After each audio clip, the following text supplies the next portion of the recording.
আসসালামু আলাইকুম। সম্মানিত সুধীয় মণ্ডলী, এবার আপনাদের সম্মুখে আপনাদেরই অতি পরিচিত শায়েখ আমানুল্লাহ বিন ইসমাইল সাহেব বর্তমান আমাদের মঞ্চে ভূমিষ্ঠ আছেন। শায়েখ আমানুল্লাহ সাহেবকে আমি সংক্ষেপে কিছু আলোচনা করার জন্য বিনীতভাবে অনুরোধ করছি। আমাদের আজকের মাহফিলের সভাপতি সাহেব, আমি জনাব সভাপতি সাহেবকে সংক্ষিপ্ত আলোচনার জন্য অনুরোধ করছি। আসসালামু আলাইকুম।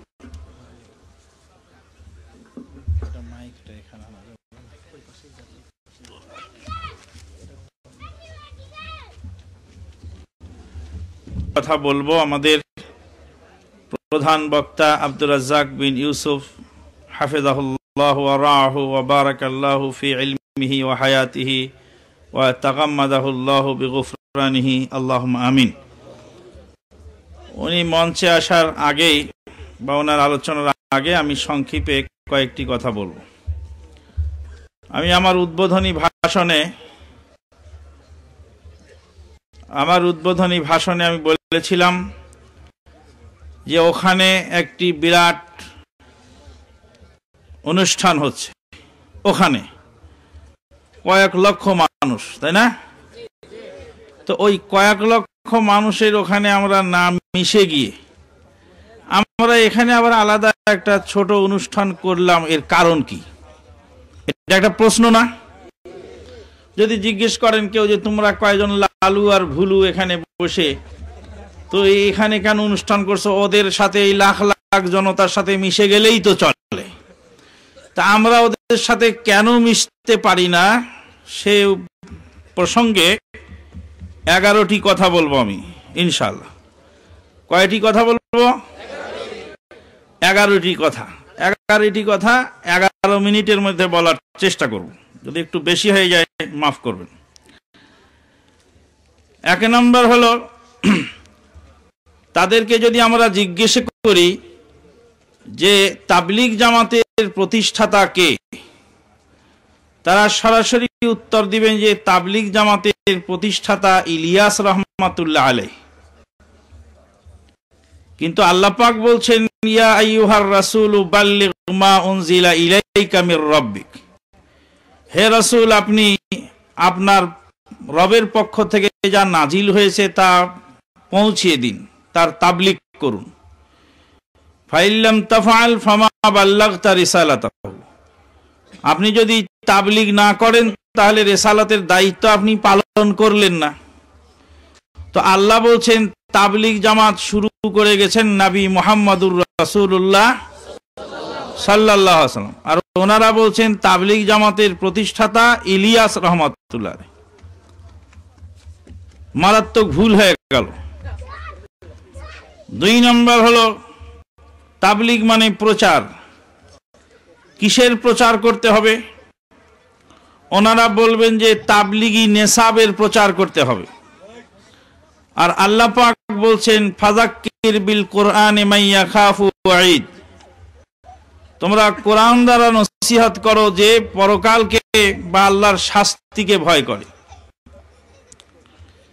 তাবলীগী নেসাব প্রচার করা জরুরি নয়, বা সেটা ইসলামী বিধিবদ্ধ নয়।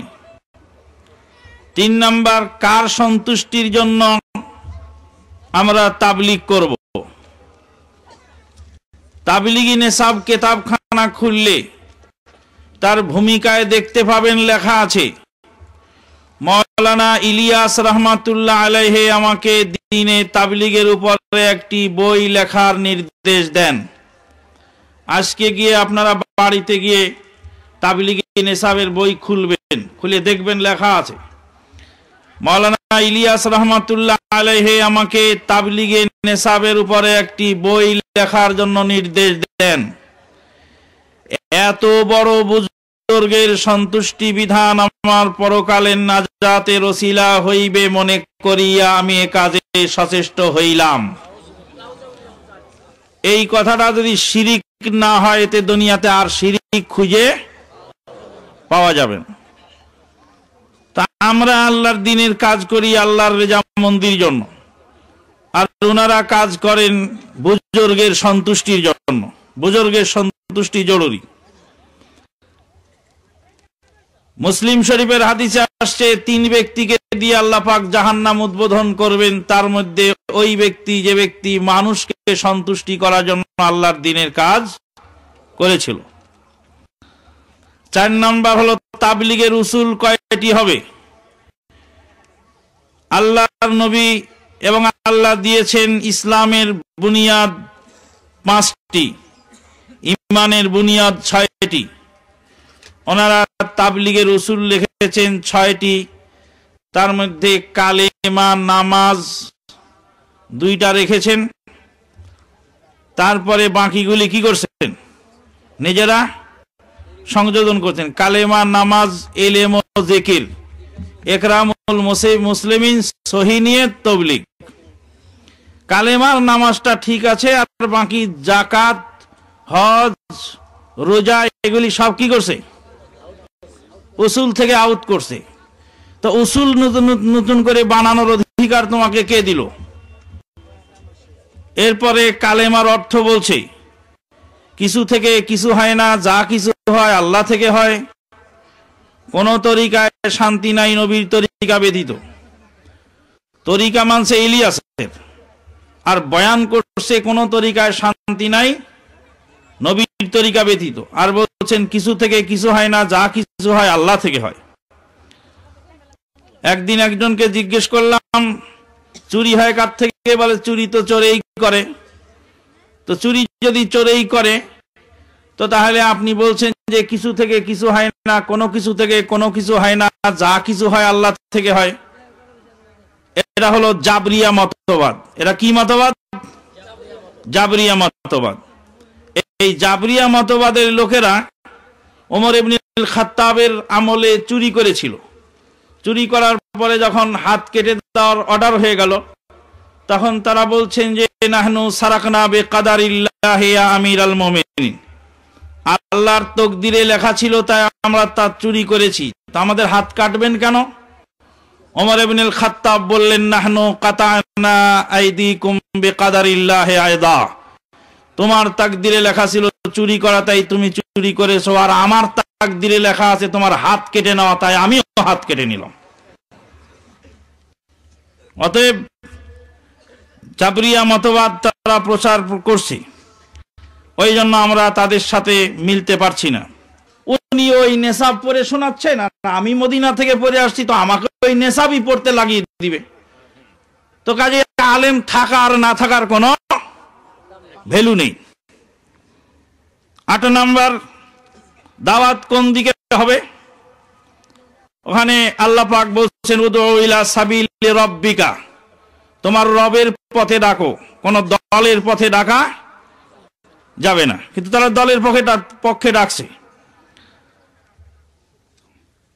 9 নাম্বার হলো সবচেয়ে দুঃখজনক, তাহলেই ইসলাম ও মুসলমানদের জিহাদি স্পিরিটকে নস্যাৎ করার জন্য যেমন ব্রিটিশ সরকার গোলাম আহমদ কাদিয়ানীকে খাড়া করে দিয়ে গেছে, অনুরূপ ভাবে এদেরকে খাড়া করা হয়েছে মুসলমানদের জাজবা এবং জিহাদি স্পিরিটকে নস্যাৎ করার জন্য। তার জ্বলন্ত প্রমাণ হলো পৃথিবীর এমন কোন দেশ নাই যে দেশে যেতে তাদেরকে ভিসা দেওয়া হয়, এমনকি খোদ ইসরায়েলেও তাদেরকে যাওয়ার অনুমতি দেওয়া হয়। এখন আপনি বোঝেন, আপনাকে ইসরায়েলরা মারার জন্য প্রস্তুত, আপনাদের মুসলমানদের লোকদেরকে জবত করছে সকাল বিকাল, অথচ তাদেরকে যাওয়ার অনুমতি দিচ্ছে। কারণ কি? কারণ ওই যে কবিতায় আপনারা শুনেছিলেন, বাপুরাম সাপুরে, কোথায় যাস বাপুরে, আয় বাবা দেখে যা, 2টি সাপ রেখে যা, যেই সাপের চোখ নাই, নাক নাই, শিং নাই, ছোটে না কো হাঁটে না, কাউকে যে কাটে না, মারে না কো ঢুস ঢাস, করে না কো ফুঁসফাঁস, নেই কোনো উৎপাত, খায় শুধু দুধ ভাত, সেই সাপ জ্যান্ত গোটা 2 আন্ত, তেরে মেরে ডান্ডা করে দেই ঠান্ডা। তো এরকম সাপ মুসলমানদেরকে বানানোর জন্য, মুসলমানদের ইমানি জাজবাকে নস্যাৎ করার জন্য একটা গভীর ষড়যন্ত্র, যার ফলশ্রুতিতে দেখুন আজকে তামাম বিশ্বে এই দল যেখানে ঢুকেছে, মুসলমানদের প্রতিবাদ করার ক্ষমতাও শেষ করে দিয়েছে। একজন মুসলমানকে যদি কুত্তা পিটান পিটিয়ে যদি রাস্তার মধ্যে হত্যা করা হয়, তোর সুবহানাল্লাহ পড়তে থাকবে, যে লাঠিও ধরবে না, প্রতিবাদও করবে না। একজন লোক যদি না খেয়ে মরেও যায়, তবুও তাকে এক টাকা ভাঙে খেলে 7 লাখ টাকার সব, তো কোন দুঃখে দান করবে? দান করার তো দরকার নেই। বন্ধুগণ,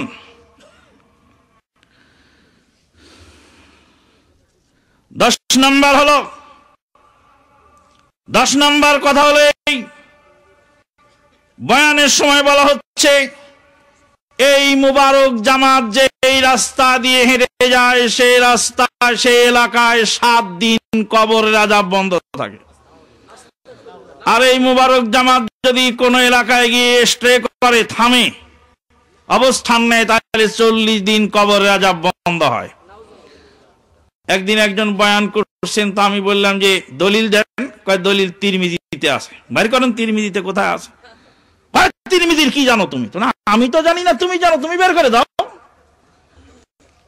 তারপরে থেমে গেছে, থেমে যা বলছে, ফতুয়া দেওয়া তো আমাদের ঠিক নয়, নিষেধ করা আছে, ভুল হয়ে গেছে আমাদের।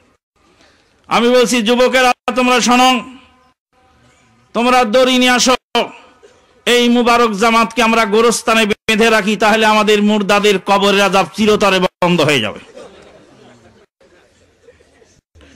রাসূলুল্লাহ সাল্লাল্লাহু আলাইহি ওয়াসাল্লাম, হাসবেন না, হাসির খোরাক বলিনি আমি। আপনার ছেলেকে, আপনার আত্মীয় স্বজনকে ভাগিয়ে নিয়ে চলে যাচ্ছে, দিনের নাম দিয়ে বিপদগামী করছে, আপনি সজাগ যদি না থাকেন ধ্বংসপ্রাপ্ত হয়ে যাবেন। আপনার ঘরে শিরক বিদআত ঢুকে গেছে, আপনি আহলে হাদিসের নাম নিয়ে বসে আছেন। কাজেই বলছি, খেয়াল করে শুনুন। আমি আর 2-1টি কথা বলি, আমার বক্তব্য শেষ করতে চাচ্ছি।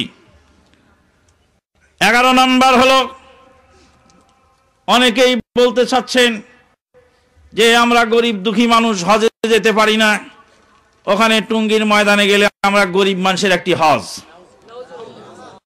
মুসলিম বিশ্বের মুসলমানদের যে বুনিয়াদি ফরজ হজকে ক্ষতিগ্রস্ত করার জন্য এই সমস্ত বাজে কথাও বলা হয়ে থাকে। আখিরি মুনাজাত চলছে, কিন্তু জোহরের সালাতটা জামাতে সেখানে পড়া হয় না। এই কয়েক বছর আগ পর্যন্ত তারা মাইক ব্যবহার করতো না নামাজে, এবং তাদের ফতোয়া ছিল যে নামাজে মাইক ব্যবহার করা হারাম।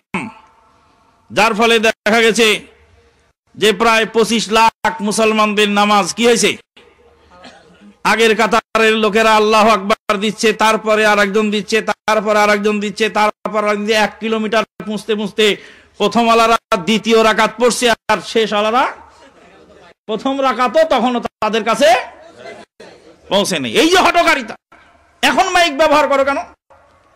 এখন তোমার আবার বৈধ হলো কেন? তার মানে তোমার যদি বুঝতে 200 বছর লেগে যায়, তো তোমার মুরিদানরা কতদিন পরে বুঝবে? বন্ধুগণ,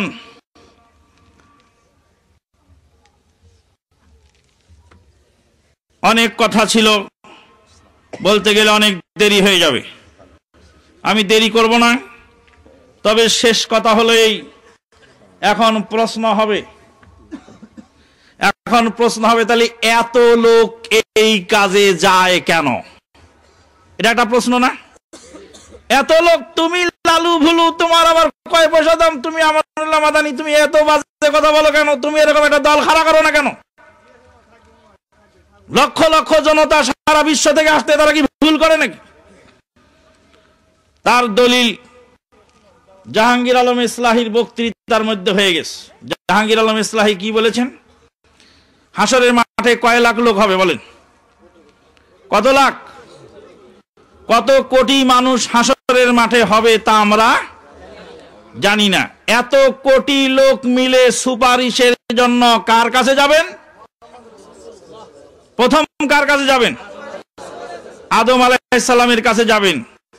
এত কোটি কোটি লোক মিলে সুপারিশ চাওয়ার জন্য আদম আলাইহিস সালামের কাছে যাবেন। বুঝা গেল তাদের টার্গেট ভুল হয়ে গেল। এত লোক মিলে যাকে সুপারিশকারী নির্বাচন করলেন, তিনি সুপারিশ করতে পারলেন না। তাহলে এত কোটি লোকের লোকের নির্বাচন, এত কোটি লোকের সিদ্ধান্ত ভুল হতে পারে।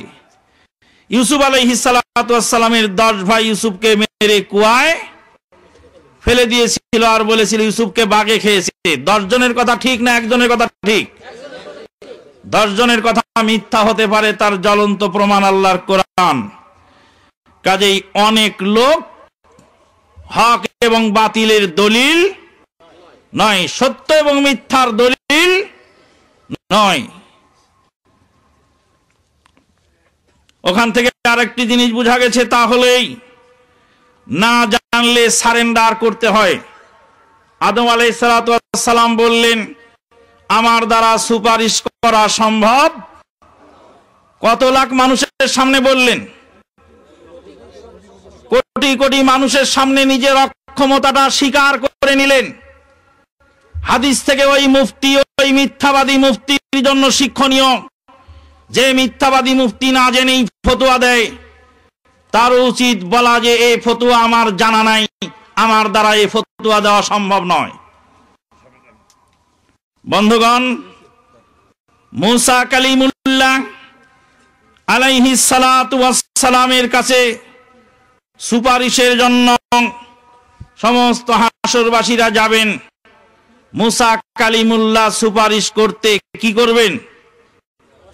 অপারগতা প্রকাশ করবেন, অস্বীকার নয়, অপারগতা প্রকাশ করবেন। কি প্রকাশ করবেন? কেন? কেন? তিনি ঘুষি মেরেছিলেন, মানুষ মরে গেছিল। মুসা কালিমুল্লাহ আলাইহিস সালাতু ওয়াস সালাম ঘুষি মেরেছিলেন। সেই লোকটি মুসলমান ছিল না কাফের ছিল? যাকে ঘুষি মেরে ফেলেছিলেন সে লোক কি মুসলমান না কাফের?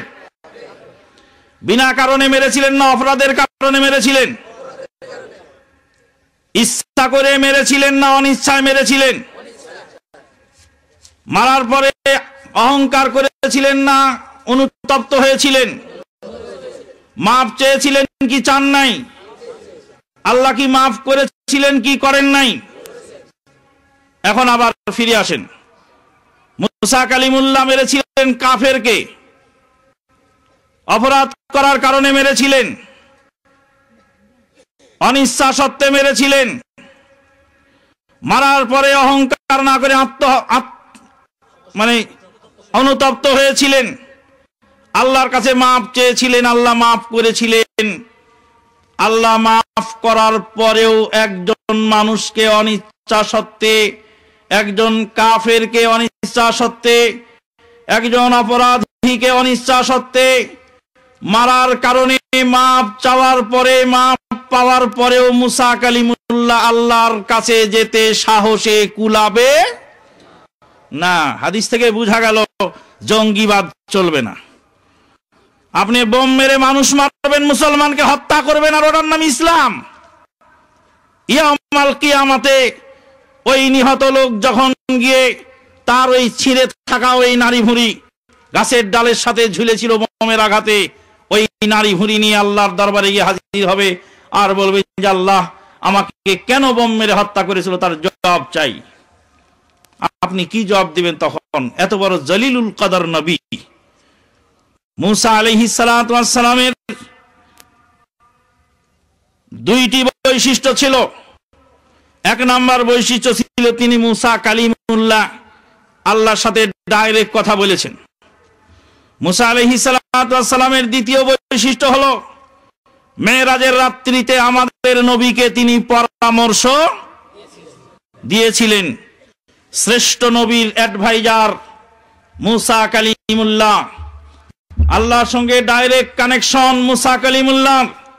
সেই মুসা কালিমুল্লাহ আলাইহিস সালাতু ওয়াস সালাম তিনি গেলেন কার কাছে? তালেব ইলম হতে। কার কাছে? খিজির আলাইহিস সালামের কাছে তালেব ইলম হতে গেলেন। খিজির আলাইহিস সালাম বললেন, তুমি আমার তালেব ইলম হওয়ার যোগ্যতা রাখো না। বলে, যা রাখেন, অসুবিধা নেই, আমি থাকবো। তো বলতে, তুমি যদি আমার কাছে তালেব ইলম হও তাহলে কথা বলা যাবে না, আমি যা বলবো তা শুনতে হবে। মুসা কালিমুল্লাহ আলাইহিস সালাতু ওয়াস সালাম যাচ্ছেন, যেতে যেতে দেখছেন যে একটা নৌকা দিয়ে পার হলো গাং, পার হয়ে নৌকাটার তলা ছিদ্র করে নৌকা ডুবিয়ে দিল।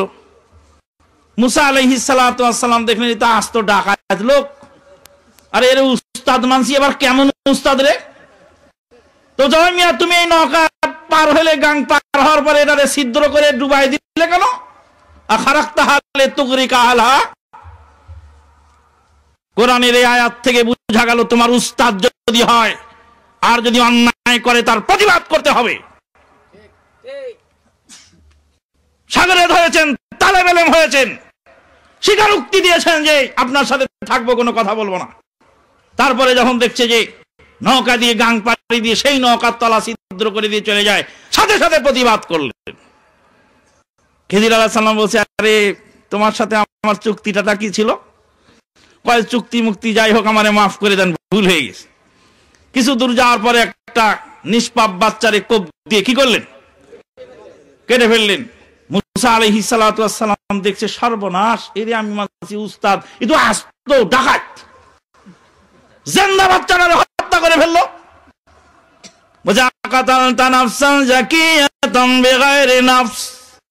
বিনা অপরাধে এই বাচ্চাটারে হত্যা করলেন কেন? মুসা আলাইহিস সালাতু ওয়াস সালামকে খিজির আলাইহিস সালাম বলছে, ওই তুমি যে আমার সাথে ওয়াদা করছো, ওয়াদা ভুলে গেলে নাকি? মুসা আলাইহিস সালাতু ওয়াস সালাম উস্তাদের প্রতিবাদ করছেন, উস্তাদের কাছে যেটা অন্যায় দেখছে সেটা প্রতিবাদ করতেছে। উস্তাদের প্রতিবাদ করতে হবে, পীর সাহেবের প্রতিবাদ করতে হবে, ইমাম সাহেবের প্রতিবাদ করতে হবে, মুফতির প্রতিবাদ করতে হবে।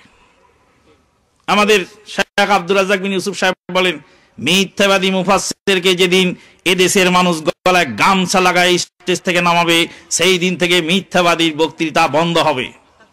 হয়েছে আপনার এই যে রূপগঞ্জে গিয়ে শুনে আসলাম, সভাপতি সাহেব বসে আছেন, বক্তৃতা দিচ্ছে বাজে কথা, সাথে সাথে ধমক দিছে, ধমক দেওয়ার সাথে সাথে বক্তৃতা বন্ধ হয়ে গেছে। বলেন আলহামদুলিল্লাহ। এই সমস্ত বাজে বক্তৃতা সমাজে চলছে। কোরআনের আয়াত থেকে বোঝা গেল উস্তাদের প্রতিবাদ করা কি যাবে বা করতে হবে। ওই জন্য ইমাম আবু হানিফা রাহমাতুল্লাহ আলাইহির দুই শাগরেদ মুহাম্মদ বিন হাসান আশ-শাইবানি রাহমাতুল্লাহ আলাইহি, কাজী আবু ইউসুফ ইয়াকুব বিন ইব্রাহিম রাহমাতুল্লাহ আলাইহি, তিনি দুইজন তার উস্তাদের প্রতিবাদ করেছেন। প্রতিবাদ করেন নাই? প্রতিবাদ করেছেন। বন্ধুগণ, মুসা আলাইহিস সালাতু ওয়াস সালাম শেষকালে গিয়ে, ওই যে আর অত দূর যাই না, শেষ পর্যন্ত গিয়ে যে ওই ওদেরকে বলে কিছু খাবার টাবার দাও, বলে খাবারও দিল না, তো ওয়ালটা মেরামত করে দিচ্ছে। মুসা আলাইহিস সালাতু ওয়াস সালাম খিজির আলাইহিস সালামকে বলছেন যে আরে ওরা তো খাবারও দিল না, মেহমানদারি করলেন, আবার ওদের ওয়ালটা আবার মেরামত করার দরকার কি, কিছু পয়সা নিলেও হতো। তো বলছে তুমি উস্তাদের উপরে এত মাতবরি করো, তোমার মতো তালেব ইলম আমার দরকার নেই, তুমি ভাগো। মুসা আলাইহিস সালাতু ওয়াস সালাম লাস্টে গিয়ে খিজির আলাইহিস সালামের তালেব ইলম হওয়ার যোগ্যতাও রাখলেন না। আল্লাহ পাক বলেন ওয়া ফাওকা কুল্লি যী ইলমিন আলিম, প্রত্যেক জ্ঞানীর উপরে জ্ঞানী রয়েছে, জানারও শেষ নাই, বুঝারও শেষ নাই। অতএব তাকলিদ চলবে না, কোরআন সুন্নাহ বুঝতে হবে, বুঝার চেষ্টা করতে হবে। বন্ধুগণ, পীর পুরোহিতদের আচরণ সম্পর্কে কতগুলি কথা ভাই জাহাঙ্গীর আলম বলছেন। কথা প্রসঙ্গে আমরা বলে থাকি, যারা পীর আছেন এদেশে, বড় বড় পীর, তারা হকপন্থী। বায়জিদ বোস্তামি ভালো লোক ছিলেন না খারাপ লোক ছিলেন? ধরে বলেন, বায়জিদ বোস্তামি ভালো লোক না খারাপ লোক? 100% মিথ্যা কথা। কারণ বায়জিদ বোস্তামির আসল নামটাও আপনি জানেন না। বায়জিদ বোস্তামির আসল নামটা যদি আপনি বলতে পারেন, তাহলে আমি আমানুল্লাহ মাদানী এখানে পুরস্কার দিব আপনাকে। বায়জিদ বোস্তামির আসল নাম হলো আবু ইয়াজিদ আল বিস্তামি। আবু ইয়াজিদ আল বিস্তামি বলছেন, বাহাস্তুল্লাহ আরবাঈনা সানাতান, 40 বছর যাবত আল্লাহকে খুঁজে বেড়ালাম, ফামা ওয়াজাদতুহু, আল্লাহকে আমি পাই নাই। ফায়দা হুয়া আনা, 40 বছর পরে দেখলাম যে আমি আল্লাহ। এত বড় দাগাবাজ লোককে আপনি ভালো লোক মনে করেন? বলেন, ভালো লোক কোনোদিন পীর হয় না, ভালো করে শুনে রাখবেন। ভালো লোক কোনোদিন পীর হয় না, ভালো করে শুনে রাখবেন। যে যত বড় পণ্ডিত হয় সে তত বড় বেহায়া হয়। বাংলাদেশের ঢাকা শহরের বড় মসজিদ, বিশাল বড় মসজিদ, সেই বিশাল বড় মসজিদের খতিব সাহেব হলেন বিশাল বড় পণ্ডিত। আপনাদের এই আঙ্গারজোড়া মসজিদের খতিবের সামনে যদি মুসল্লিরা জুতা দিয়ে ঢেল মারে একজন আর একজনকে, এই মসজিদের ইমাম কি ইমামতিতে থাকবে না চলে যাবে? যদি হায়া শরম রায়ের দানা পরিমাণ থাকে তো বলবে যে যেখানে থাকে না মান সেখানে কিসের পাকা ধান। কিন্তু বাংলাদেশের বড় মসজিদের বড় খতিব এত বড় বেহায়া যে তার সামনে জুতা দিয়ে ফিকে মারা হলো তবুও তার চাকরি গেল না, বহাল তবিয়তে তিনি খতিবগিরিতে বহাল থাকলেন। কাজেই বড় পণ্ডিত হলেই হয় না, বড় পণ্ডিত আবার বড় বেহায়াও হয়। কাজেই বন্ধুগণ, মনসুরুল হেল্লাজ বললেন যে আনাল হক, আমি হক, আমি আল্লাহ। এইভাবে তারা এই সমস্ত দাবি করেছেন। কাজেই কোনো ভালো মানুষ পীর পুরোহিত দাবি করে না।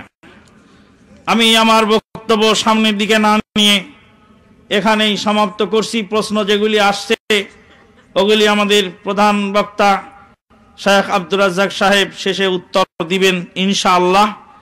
পরিশেষে আমি আপনাদের মুরব্বীদেরকে বলবো, আপনারা এই যুব সমাজকে অর্থনৈতিকভাবে শক্তিশালী করুন।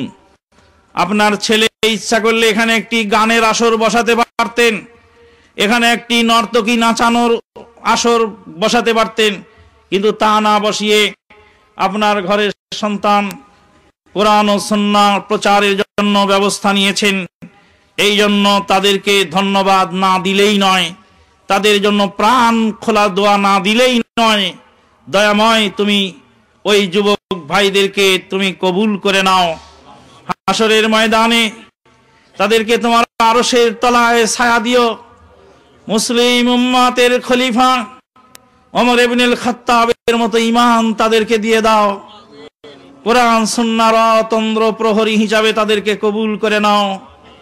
মুরব্বীদেরকে তাদেরকে সহযোগিতা করার শক্তি দান করো। আমিন, আল্লাহুম্মা আমিন। আকুলু মা তাসমাউন। বারাকাল্লাহু লানা ওয়া লাকুম ফিল কুরআনিল আযীম ওয়া নাফা'না ওয়া ইয়্যাকুম বিল আয়াতি ওয়াজ যিকরিল হাকীম। ইন্নাহু তাআলা জাওয়াদুন কারীমুম মালিকুম বারুর রাউফুর রহিম। আসসালামু আলাইকুম ওয়া রাহমাতুল্লাহি ওয়া বারাকাতুহু। নারায়ে তাকবীর, আল্লাহু আকবার।